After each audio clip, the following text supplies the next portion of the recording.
Welcome back to the Real Life Theology Podcast. This is episode 2 of our 4-episode series on world religions. Today's episode will help us gain an understanding of Sikhism, highlighting its core benefits, beliefs, practices, and some of its history, and also comparing that to Christianity. So here is the episode. I'm here with my friend Dyron Daughrity. My name is Daniel McCoy, editorial director for renew.org. Dyron, you're about to take a big trip. You want to tell us about the trip? I'll be taking a big trip to Des Moines, but you're taking a trip to where are you going? Well, this summer I'll be doing a lot of my conference stuff and some research. So I'm going to Rome, and so I'll be presenting a paper there at a big conference that's intending to kind of bridge the Roman Catholic and the Eastern Orthodox Christians. So as a Protestant, that's a real honor to be a part of that. I'm also going to present a paper, and by the way, also in Italy, I'm going to be looking at monasteries. I love studying monasticism and talking with monks and things. That's something I've been into since I was a college student, really. And then I would say after that, I have to present a paper on the Council of Nicaea. I'll be doing that in New York City for a conference there. And then a little later in the summer, I'll be going to Crete, which is the largest island of Greece, again, to study Christian monasticism and to go to a bunch of different Christian monasteries in the land where Paul had a major shipwreck, if you recall, in the book of Acts. Wow. Well, that's very cool. That's very cool. And today we're talking with a Sikh about Sikhism, and we're going to be talking with a guy named Gajinder Shah Singh.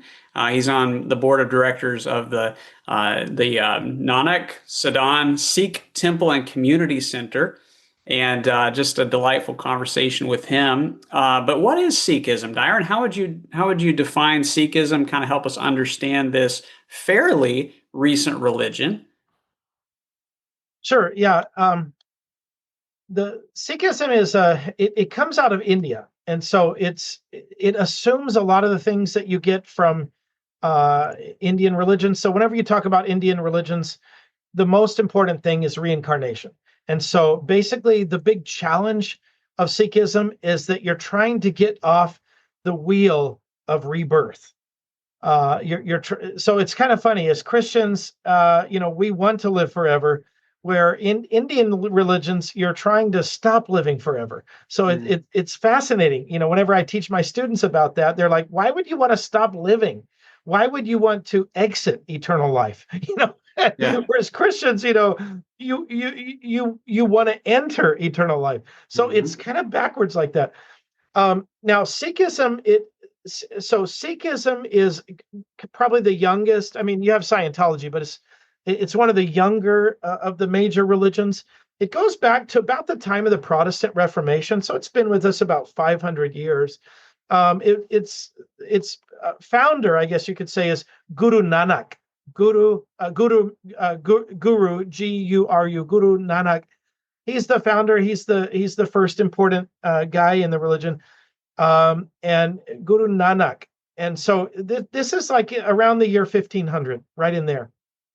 So basically, his context, what's going on during his day, is there is a big battle. This is in India. This is in northwest India, a place called the Punjab, which still exists, by the way. It's loaded with Sikhs there, kind of the epicenter of the world's Sikh population. And when I say Sikh, it's S-I-K-H. That's how they spell it. It's pronounced Sikh. All right. And so a lot of Sikhs there. But what was going on is India was basically ruled by Muslims at that time. Okay, so you had Hinduism, which was the Indians, and then you had the Arabs who had come to India, and they were bringing Islam. And so basically, Guru Nanak is credited with, basically trying to point out that that the truth is somewhere in between. The Muslims don't have it all figured out. The Hindus don't have it all figured out. And so basically, whenever you look at Sikhism, it involves elements of both. Now, if you were to just sort of, and by the way, there are 10 of these great leaders, these great gurus, these great teachers, 10 of them. And all 10 of them, they're basically dealing with conflict with Islam because Islam was the political powerhouse in those days. And so they end up getting in lots of battles with the Muslim rulers of the age. And so what you get is these 10 gurus, but the 10th guru, whenever he died, he decided that the final guru would be the text of Sikhs, which is called the Guru Granth Sahib. So if you go into a Sikh temple today, it's called a Gurdwara. If you go into a Sikh temple, you're going to see a book, usually underneath a canopy. And that book is their inspiration. That's their living guru today. That's their living guru. So you're not going to find them worshiping a person.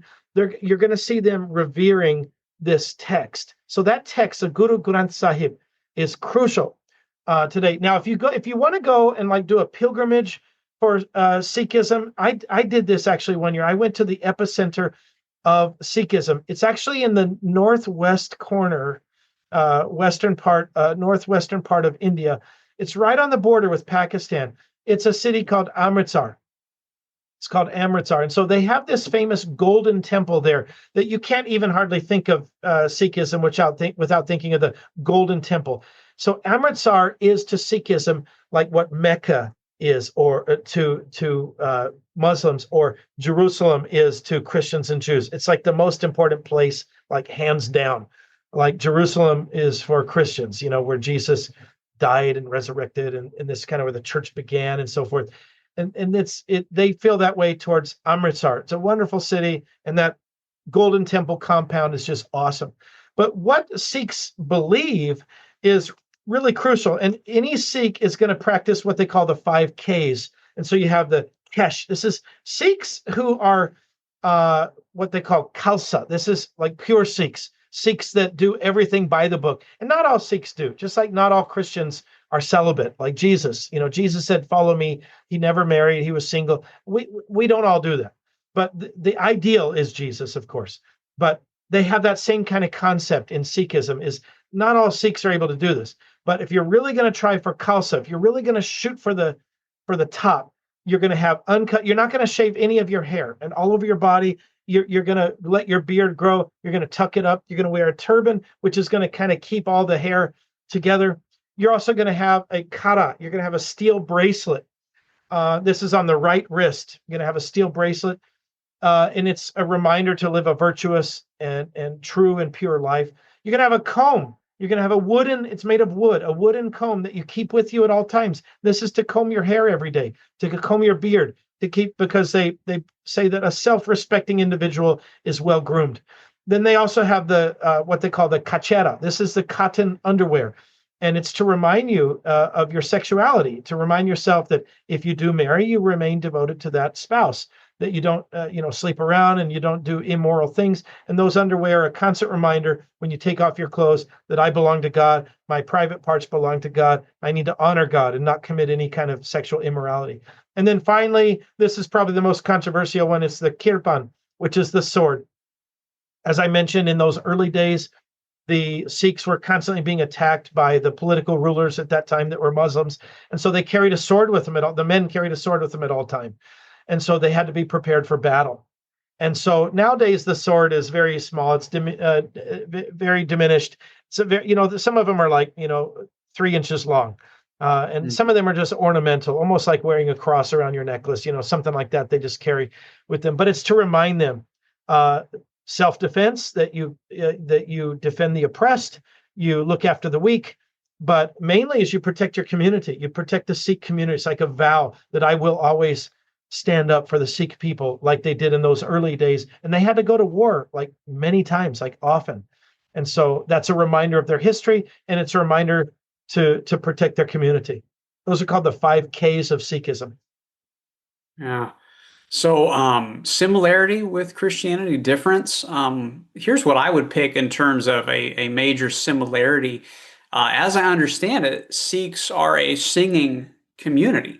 They believe in one God, which that's something that's clearly a Muslim something they share with Islam, the reincarnation that, they got some things from that they share with Hinduism as well. But in terms of their relationship with God, it seems that they have a relationship of devotion, of worship, of even singing to God. So I think that's a similarity.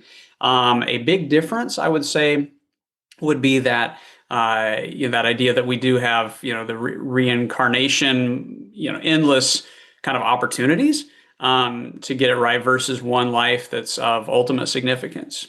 So, what about you, Dyron? What would be a similarity and a difference that you would want to point out?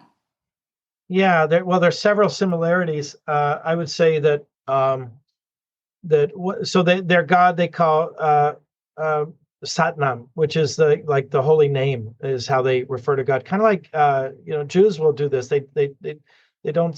Sometimes they say Waheguru. They have a few names for God.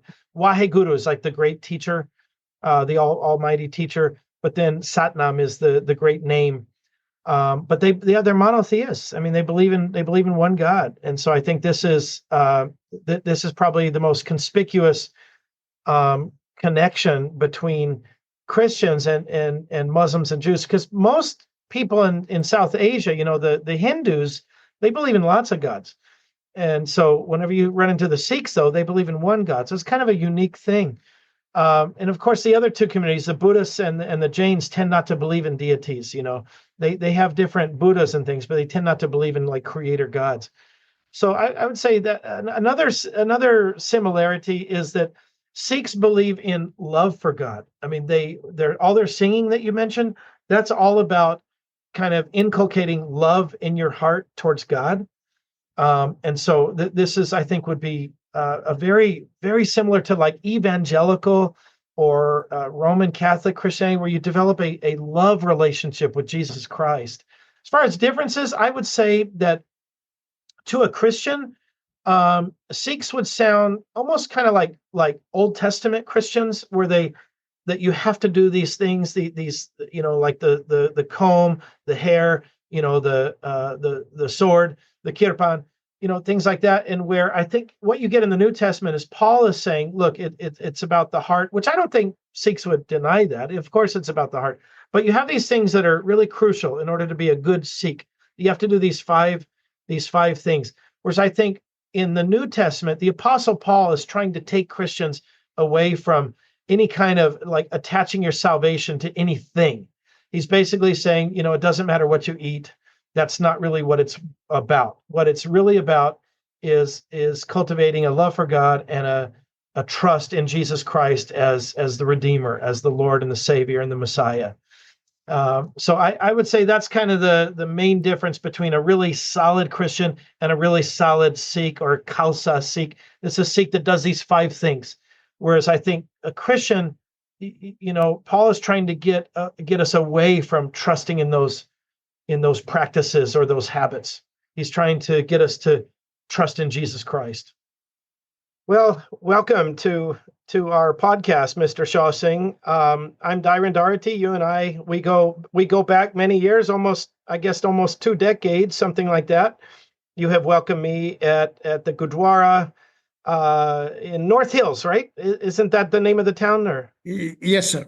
North Hills, and big, beautiful, newer facility that I've enjoyed the hospitality there many times. I've sent many students there over the years. And of course, the Sikh community, it's interesting. The Sikh community is a welcoming community. I think a lot of people look at Sikhs and they say, well, they have the turban and the beard, and sometimes the women are, wearing the covering and stuff. And so people are a little nervous in America. But once you get to know Sikhs, you realize that they're not insular people. They're not introverts. They're happy to welcome you. And Mr. Shah Singh, you know this, that I send out students to all kinds of religions. I send them to Buddhist places, to Christian, Jewish places. But some of the best experiences have come from Sikh Gurdwaras because of the welcoming nature of it. I've never had a student that came back with an inhospitable type of situation. Always welcomed. Always have a very pleasant experience. So just to our audience, I'll just say that my name's Professor Dyron Daughrity. I teach at Pepperdine. I teach world religions and history of religion. And Daniel is a co-host. And Daniel, could you introduce yourself briefly? Yeah, my name is Daniel McCoy. I'm the editorial director for renew.org, as well as a part-time professor of philosophy and world religions and ethics at Ozark Christian College. All right. And Mr. Shah Singh, if you could introduce yourself, please. Yes, my name is Gajinder Shah Singh. Currently, I'm a citizen of US. I've been here since 1971. I got my immigration and landed here with the green card. Just want to insist on that, given the present environment.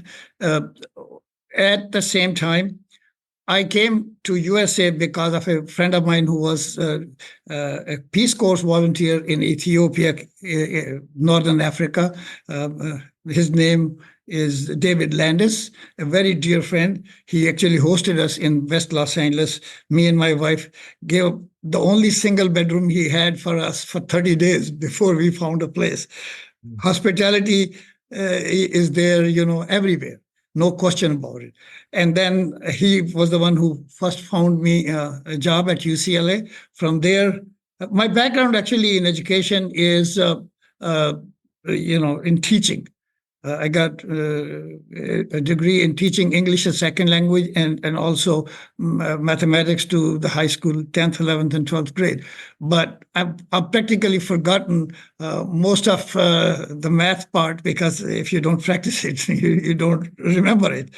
On the other hand, I have a little bit of a background in the family connecting us to the religious faith. The fourth guru of the Sikhs, Guru Ram Das, was at that time involved in building the Golden Temple and the pond there, or the nectar or whatever, tank during the 15th century, I believe it was. Yeah, 15th or 16th century sometimes. I don't have the dates in front of me.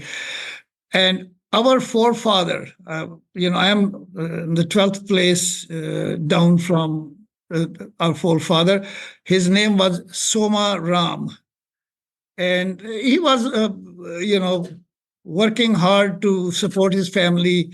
And he used to, go and have a cart to sell food or fresh food and make money for the family. And he also decided that whatever he made, he's going to donate at least 10% of it to the Golden Temple construction project.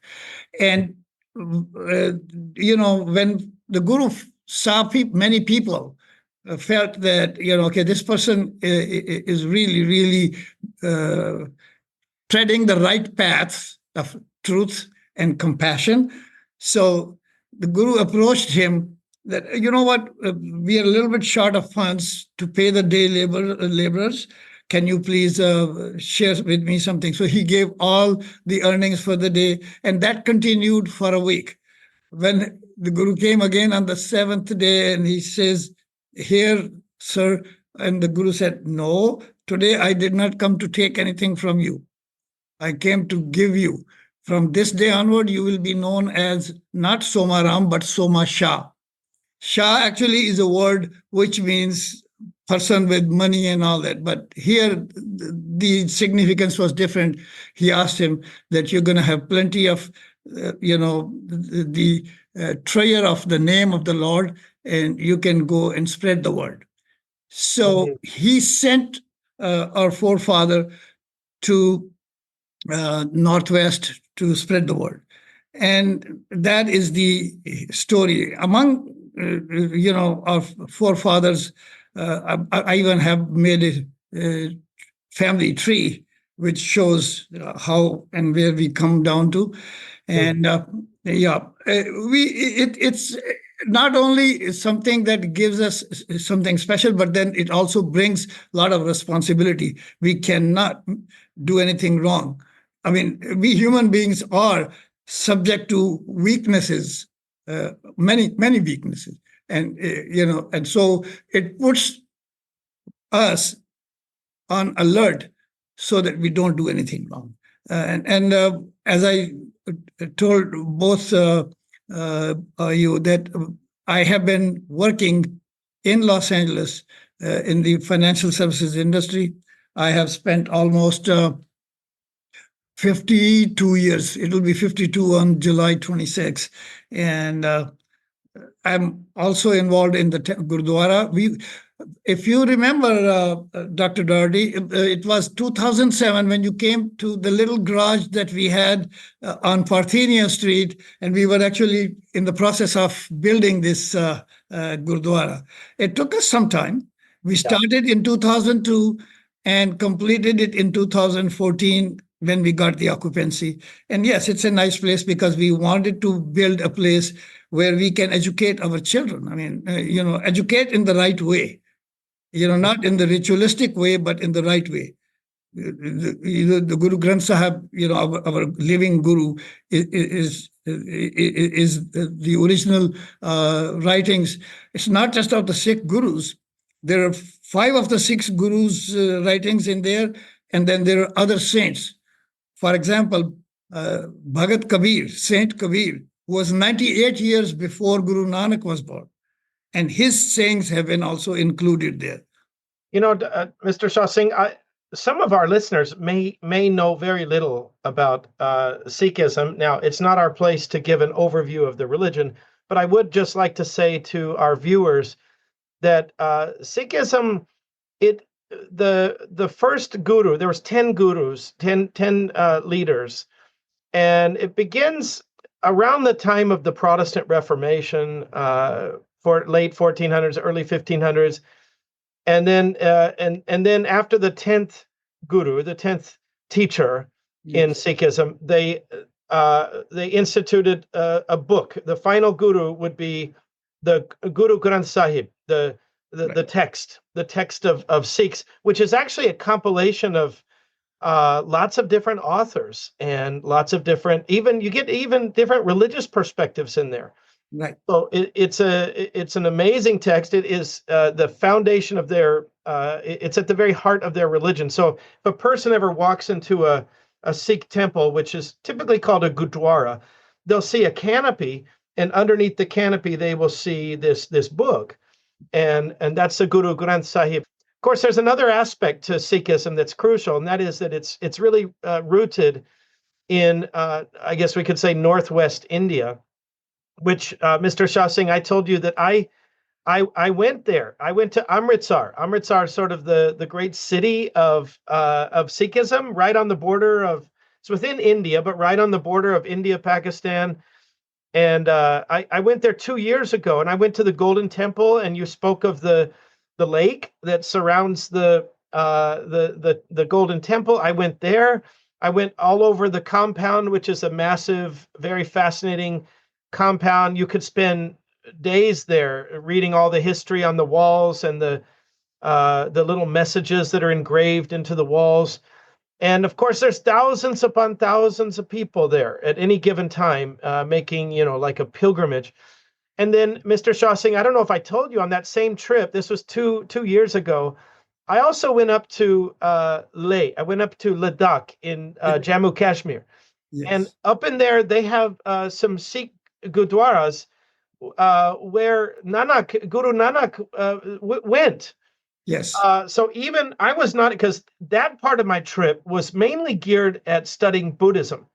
But I got up in there because there's Buddhist temples everywhere up in Ladakh region. It's right. Tibetan, it's more Tibet. But then I saw these Sikh gurdwaras here and there, and I would pop in and they say, yeah, Guru Nanak was here many years ago. And so that was fascinating to, not expecting anything Sikh up in that kind of remote area of India, India, Pakistan, China, right up in there. It's a very fraught, kind of militarized zone. But it was really wonderful to encounter some Sikh friends up in there. Right.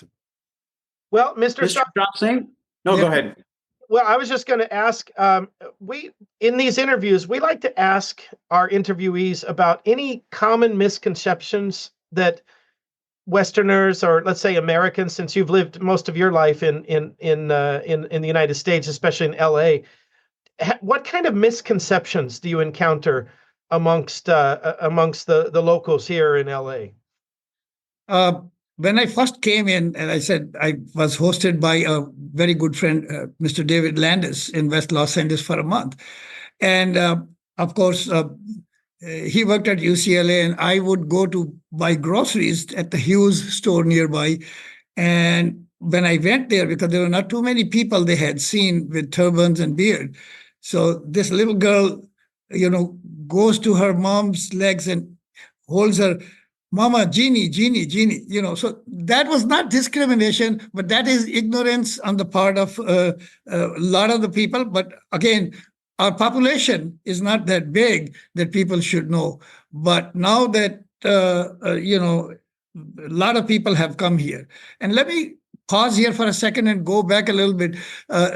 I think that during the early part of the 20th century, in the 1900s, India was struggling for independence. That's when a lot of the Sikhs came to Canada and also Northern California.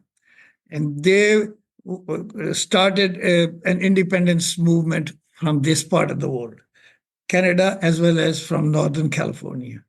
So they are known as the Ghadari Babas, the old people of the Baba is actually an older person, older male, and Ghadari means one who took part in the revolution. Or Ghadar is actually in a negative sense, but because my background is teaching, so I'm kind of trying to give the exact meaning. Ghadar is actually rebellion. So the rebellious Babas, the rebellious old people, and they really did a lot of things, and then eventually they assisted people back in India. Bhagat Singh, the martyr, who was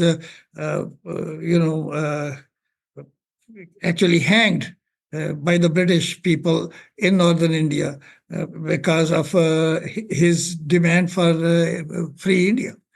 So all these things, because the number of the people was only 2% in India. The Sikhs were 2%, but their contribution in terms of independence, movements, fatalities, martyrdom, if you want to see. I don't know how we can put the right word, but that's what they did. They sacrificed their lives for the sake of the nation. And when you say nation, do you mean an independent Sikh country, or we're talking about India? It was India. Okay. See, it was never going separate, but politics is again a different subject. When I was 14, 15 years old and had just finished my high school, gone to college, there was this movement that they should have a province that would be known as a Sikh province. And there was a lot of agitation, and people were sent to jails. And when we saw that, that's the reason. That was one of the reasons that both me and my brother, we tried to leave India. And we said, we're going to have to do something where nobody's going to bother you. All you do is work hard, make a nice living, and just so the choice was USA. Yeah, a lot of this background goes back to 1947 when the Great Partition happened between India and Pakistan. Pakistan basically being a Sharia Muslim state, and India being kind of a religiously plural state. And there were some that were interested, some Sikhs that wanted to see a Sikh state. It makes sense actually, because the Sikhs were very prominent in an area that's right on the border. It's about half in Pakistan, about half maybe 2/3 in Pakistan, 2/3 in India. It's called Punjab, and that place is strongly Sikh. And so there, to this day, there's people that still Sikhs and non-Sikhs that say, that that should have been made into a Sikh state. And some of that longing has continued. When you say Mr. Shah Singh, is that a fair representation? It is to some extent because India had 2,000 principalities, different languages. There are 27 official languages where they have those kinds of newspapers printed every day, and they consider themselves Indians. There are Christians, there are Muslims, there are, actually closer to the Jewish people, they're known as Parsis in India. The Tata industry is owned by the Parsis. So, India is a place which is a melting pot of too many different languages, cultures, religions, and people have lived together, very well. But when some people try to do stuff that is not fair, if they work against, when somebody has power, they want to abuse their power. They want to show that, we are in power. So life is not that long that you want to waste fighting for it. I'm sure there are other places, and I think God had, kind of decided for us to travel and come to USA, and here we are, and we are very happy. We are very happy where we are. I should just say here that in India they call this small ethnic group religion Parsis, and this is not Sikhism. This is a different religion. But here in the West, we typically say Zoroastrianism. Zoroastrian, yeah. Yeah, I think we're going to interview a Zoroastrian at some point. Oh no, we haven't yet, right, Daniel? We hopefully at some point. It's not on the schedule yet. It's not on the schedule yet. Okay. So we and I've interacted with Zoroastrians here. They're a fascinating group, but they're mainly based in India, in Mumbai. I mean, that's the main center of Zoroastrians. They're associated with they're associated with Iran, but they've almost left Iran, and they're mainly in India because India has always been a tolerant society, right, for religion. Mr. Shah Singh, let me ask you: do you have questions about Christianity? I mean, earlier before we had this conversation, you said something about how we have many different groupings. Honestly, I don't have any question about Christianity because I believe in making good friends. I live here in the Oaks of Calabasas, and I have lots of neighbors, and never do we consider anybody alien because we all speak a common language, which is English. And, to give you a small example, when we first moved into this neighborhood, it was 2002. And we were actually looking for a house that would fit our needs. But then one new house was built and it fell through escrow. And it was like almost 6,900 square feet, large lot and all that. We bought it. We bought it because we had decided to move here. And what happened was right across the street was Daryl Hughley, the stand-up comedian. And on my one side was a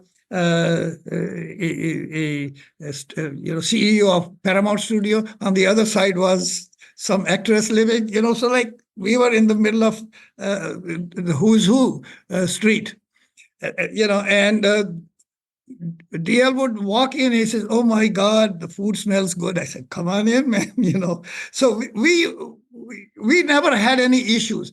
And after that, we had this house almost literally custom built. And it's a smaller home. And we have lived with neighbors, are very friendly. They all, love us and we love them. And it's just amazing. It's an amazing, safe, quiet neighborhood. We just love it. You've been in America longer than I've been alive. So you came in 1971, and I was born in 1973. So you've been here a long time. So this is definitely home. Do you get back to India very often? I have gone, a few times. Initially, I was going there because my family was there, but then not that frequently because travel was not inexpensive. At the same time, I developed some health issues during the year 98, 99.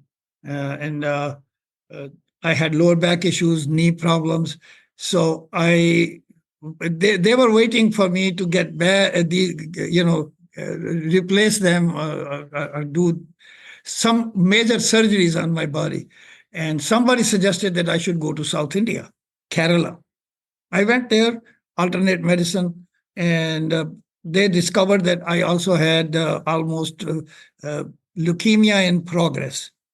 And I came back and I asked my doctor, they said, oh, yeah, you only have 137,000 of white blood counts. We have to wait until they become 250,000. Then we'll give you the, radiation or chemotherapy. And I said, oh. So when I went back to Kerala a few months later, he says, I'm going to incorporate medicine for you. And the doctors here were surprised. They could not believe it. And they said, one of my oncologists said, please don't stop taking this medicine ever in your life. And I take it even today. So I've been cured. So that is the only reason I have traveled. Other than that, my work here keeps me here. At the same time, the Gurdwara, the temple, we started actually a school here in the Gurdwara, but due to COVID, we had to shut it down. And now we are reactivating it. And I am actually, as I said, thinking of not doing my business work, but I want to run 2 classes, one for the adults who want to know about our scriptures. Just take one portion of the scripture because it's 1,430 in different headings. We can take one and I can explain in English.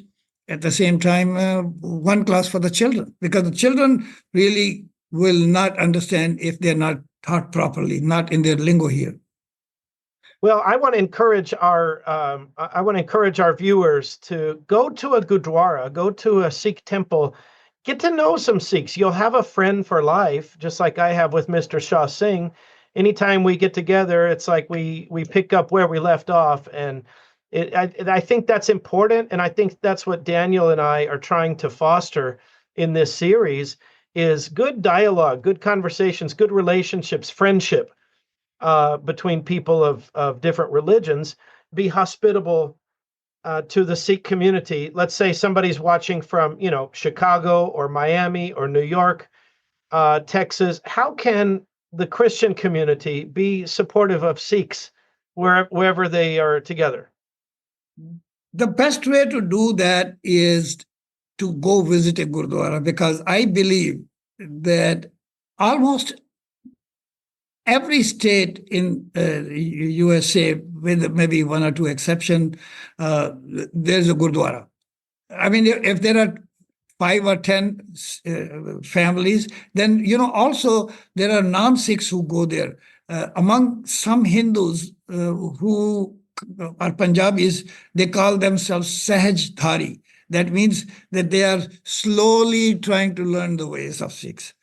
And then the Sindhis, you people from the province Sindh, they're believers in Guru Nanak's teachings. So even our Gurdwara, I have seen people who've been here for 40 years, for 45 years, they're coming to the Gurdwara. So if this podcast is being listened in any part of the USA, I'm sure there will be a Sikh temple near you. And if you please go there on a Sunday for sure, you will be served with you'll be welcomed and you will be served with hot meals, and also you will get what we call in Catholicism communion. This is for everybody. It's not for Catholics, or this is not for Christians. This is for everybody who goes there, and it's a welcoming thing, to go there. And the reason for this, just want to add a little bit. The reason for the meals that are, served there is because originally the Sikh faith was started in a region which was more agricultural. So people used to work in the farmlands and all that, and then they needed good meal. So they would say, you do your work, come here, you will have a meal ready. So it has become a full tradition. on any of next, because you don't have much time right now, any of our next meetings, if you want, we could talk about, different aspects about the langar and the free meals and other things. Yeah. Yeah, that's what I was going to say, is that's a real good note to end on. I always tell my college students that if you want a really good Indian meal, and free. I mean, Indian food is expensive in LA. I mean, you go to an Indian restaurant, you'll pay, $20 a plate. But if you want authentic stuff, you go to the Sikh Gurdwara and try to find a time when they're serving langar, which is the kind of the open kitchen where it's not expensive type. It's just good, healthy food. Good Indian healthy food. And so I've had many a langar in my lifetime. And some of the best langar I had was there in Amritsar itself. They're feeding you around the clock. You don't have to bring any food. They'll feed you around the clock. Well, Mr. Shah Singh, I really appreciate this. Thank you once again for helping me. Thank you for tuning into this episode of the Real Life Theology Podcast. Come back next week for another episode of our World Religions series, Bridge Building Conversations, where we will talk about the world religion Jainism. Thank you for listening. See you guys next week.